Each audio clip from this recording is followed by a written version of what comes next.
It promised to be a slow day for Wyoming State Trooper Steve Watt. He had planned to spend the day catching up on paperwork at the station. Meanwhile, an armed man robbed a savings and loan in nearby Craig, Colorado. At last report, he was spotted driving a red sports car along the Colorado-Wyoming border.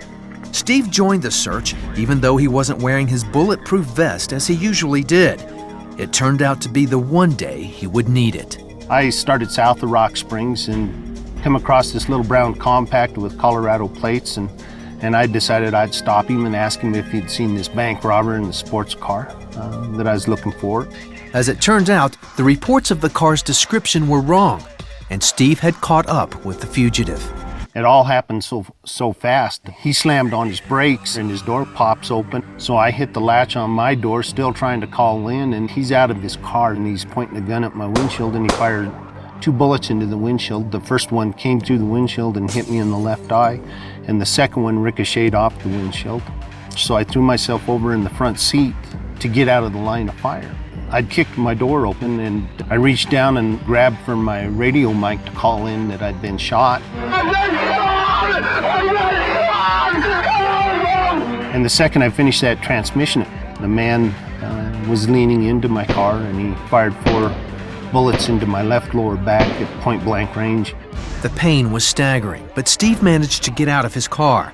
As the felon's car pulled away, Steve opened fire. My first bullet hit the little metal bar in the headrest, right in the center of the back of his head, and ricocheted down and hit him in the left shoulder, knocked him forward and to the right, which knocked him out of the way of the next 5 bullets, which would have hit him in the chest cavity and killed him. So my first bullet saved his life.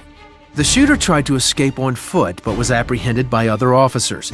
Steve lay on the side of the road, critically wounded.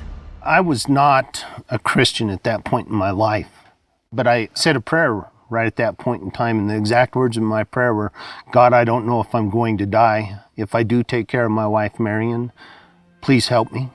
Doctors were stunned that the trooper was still alive. The first bullet entered Steve's left eye, stopping the thickness of a piece of paper from his brain. The second ripped through his stomach, intestines, and liver. The third shot stopped in his spine, nearly severing his spinal cord. The fourth and fifth bullets tore through his abdomen. 3 of the 5 wounds should have been fatal. When I woke up in the intensive care, they told me that the doctors had removed my eye, and I started hating the man who shot me. It was like a cancer. It was just taking over. Every morning I'd get up and I'd look in the mirror to shave, and this empty eye socket would be staring back at me. It was a constant reminder. Steve had horrible nightmares, depression, and anxiety. Still, he felt compelled to go back to work. The job was different now. It wasn't a dream anymore. It was a nightmare.